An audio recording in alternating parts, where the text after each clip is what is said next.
बिस्मिल्लाहिर्रहमानिर्रहीम स्टूडेंट आइए आप सारे खैरियत से होंगे। अच्छा, ये हम एक्सरसाइज 7.1 कर रहे थे, लेकिन उससे रिलेटेड कुछ इंपॉर्टेंट चीज़ें थी वो जो मैंने आपसे डिस्कस करनी थी। फॉर एग्जांपल पैरेललोग्राम क्या होती है। A quadrilateral is called a parallelogram if both pairs of opposite side are equal।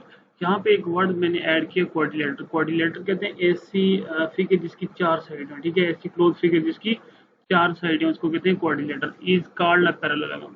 Quadrilateral parallelogram होगी अगर वो ये कंडीशन को फिलफिल कर रही, if both pairs of opposite side. Pairs कहते हैं दो, यानी कि ठीक है, दो चीजों के पेयर, दो चीजों के जो कॉम्बिनेशन उसको पेयर कहते हैं, ठीक है। पेयर्स ऑफ अपोजिट साइड, जैसे आपके पास ये इसकी ये डायरेक्शन है, इसकी ये डायरेक्शन है, ये आपस में दो पेयर्स हैं, ठीक है। इस तरह आपके पास ये इसकी ये डायरेक्शन है और इसकी ये डायरेक्शन है, ये दो आपस में पेयर्स हैं, आर पैरेलल, ठीक है। A D and B C are parallel, यानी कि डायरेक्शन दोनों की सेम है, and D C and A B इन दोनों की डायरेक्शन सेम है, ठीक है। ऐसी कोऑर्डिनेटर पैरेललोग्राम को लाएगी अगर उसकी ऑपोजिट साइड्स की आप, यानी कि उसकी ऑपोजिट साइड्स है वो आपस में पैरेलल हो, ठीक है। तो ये आपके पास पैरेललोग्राम होती है, ठीक है। दूसरा जी रेक्टेंगल की होती है, ये पैरेललोग्राम की ही फर्दर टाइप्स होती हैं।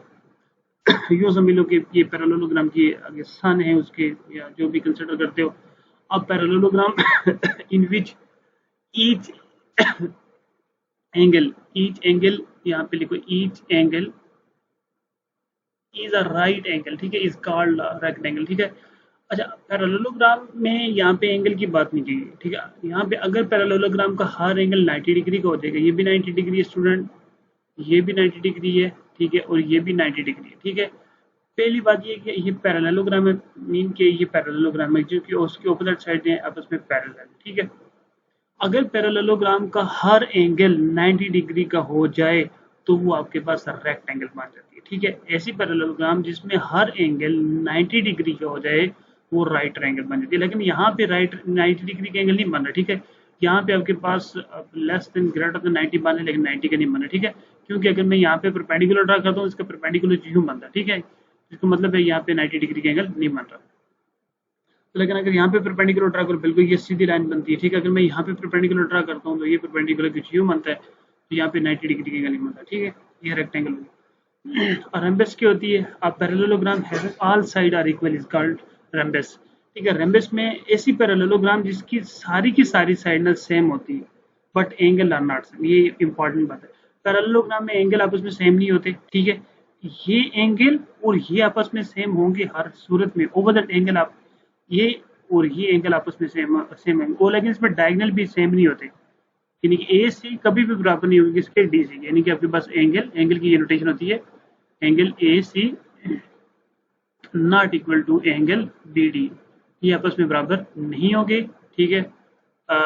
यानी कि एंगल ए एंगल आपस, यानी कि एंगल ए ये बराबर होगा किसके, एंगल सी के, और इसी तरह एंगल बी, ये आपके पास एंगल बी ये बराबर होगा किसके, एंगल डी के, ठीक है। ऑपोजिट एंगल आपस में बराबर होंगे, लेकिन ये अगर मैं इस पूरे के मैं सारी ये डायगोनल फाइंड आउट करूँ, ये सारी मैं ये बता रहा था कि ये एंगल नहीं है, सारी ये डायगोनल है, ठीक है। अगर ए सी की मैं लेंथ फाइंड आउट करूँ, ये कभी भी बराबर नहीं होगी किसके, बी डी के लेंथ की, ठीक है। ये डायगोनल है सारी, एंगल ये ऊपर है। हाँ, दूसरी बात ये है कि हाँ, इसमें एंगल इसमें भी बराबर नहीं होगी, यानी कि ये एंगल ये आपस में बराबर होंगे, ठीक है, और ये एंगल और ये आपस में बराबर होंगे, लेकिन इसमें डायगोनल जो होते हैं ना, डायगोनल ऑपोजिट वर्टेक्स को डायगोनल कहते हैं, इनकी लेंथ आपस में बराबर नहीं होती, लेकिन ऑल साइड सेम होती है लेंथ में, ठीक है। जैसे ए भी बराबर होगी डी सी, अगर ये 2 सेंटीमीटर है तो ये भी 2 सेंटीमीटर होगी, ये भी 2 सेंटीमीटर होगी, ये भी 2 सेंटीमीटर होगी, बट डायगोनल की लेंथ आपस में सेम नहीं होती रम्बस के केस में, ठीक है। इसी तरह अगर मैं यहाँ पे बात करूँ तो इसमें जो आपके पास रेक्टेंगल में ये डायगोनल है, ये भी आपस में सेम होगी, यानी कि बी डी और बराबर होगा किसके, ए सी के बराबर होगा। और पैरेललोग्राम में भी डायगोनल की लेंथ आपस में सेम नहीं होती, ठीक है। लेकिन अगर ये 2 सेंटीमीटर तो ये 2 हो सकता है, अगर ये 1 सेंटीमीटर तो फिर ये 1 होगा, यहाँ पे भी अगर ये 1 है तो ये 1 हो सकता है, ये 2 है तो ये भी 2 हो सकता है, ठीक है।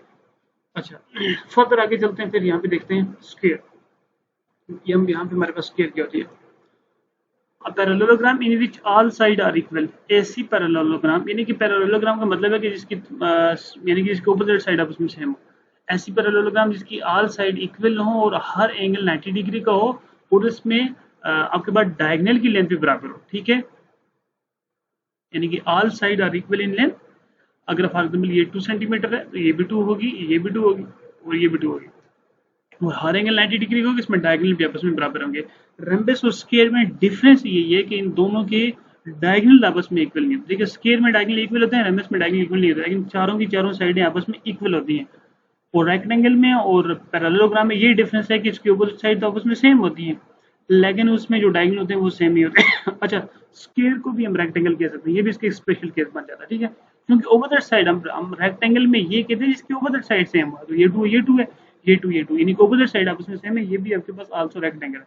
लेकिन रेक्टेंगल को स्क्वायर नहीं कह सकते क्योंकि उसमें चारों साइड आपस में बराबर हो भी सकती हैं, अगर हैं तो स्क्वायर है, अगर नहीं हो सकती तो फिर वो आपके पास रेक्टेंगल है, ठीक है। तो आई होप आपको समझ आ गई होगी, और ये मैंने आप लोगों की एक छोटी सी वीडियो बनाई थी। मुझे अपनी दुआ में याद रखिएगा। अल्लाह हाफ़िज़।